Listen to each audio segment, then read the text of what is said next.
बहुत प्राचीन समय की बात है। कैलाशपति महादेव अपने ध्यान में बैठे थे और उसी समय वैकुंठ में भगवान नारायण विश्राम कर रहे थे।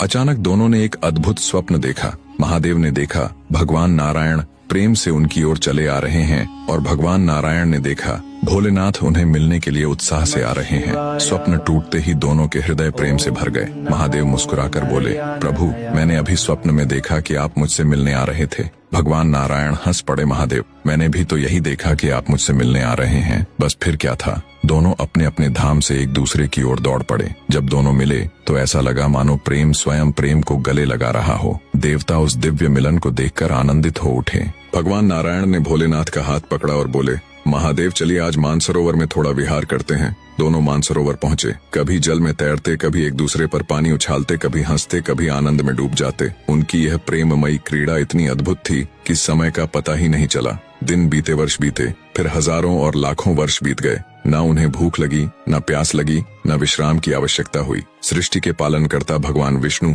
और संहार करता महादेव प्रेमानंद में ऐसे डूब गए कि संसार का संचालन रुकने लगा। उधर ब्रह्मा जी चिंतित हो गए। उन्होंने इंद्र से कहा, जाओ दोनों प्रभुओं से विनती करो। इंद्र घबरा गए, मैं नहीं प्रभु, अगर बीच में विघ्न डाल दिया और दोनों रुष्ट हो गए तो। वरुण देव ने मना कर दिया। पवन देव भी पीछे हट गए। सबको अपना जीवन प्यारा था। तब ब्रह्मा जी ने स्मरण किया अतुलित बलधाम, बुद्धिमानों में श्रेष्ठ श्री हनुमान जी महाराज का। हनुमान जी तुरंत वहां प्रकट हुए। ब्रह्मा जी ने हाथ जोड़कर कहा, पवन पुत्र, अब आप ही कोई उपाय बताइए। हनुमान जी ने दोनों प्रभुओं को प्रेम में मग्न देखा और मुस्कुराए। फिर बोले, इन दोनों को केवल वही रोक सकता है जो इन दोनों को सबसे अधिक प्रिय है। ब्रह्मा जी ने पूछा, वह क्या? हनुमान जी ने प्रेम से उत्तर दिया, राम नाम। राम महादेव के भी प्राण हैं और राम स्वयं नारायण का स्वरूप है। इतना कहकर हनुमान जी ने अपने हाथों में करताल उठाए और मानसरोवर के तट पर बैठकर मधुर स्वर में गाने लगे, श्री राम जय राम जय जय राम।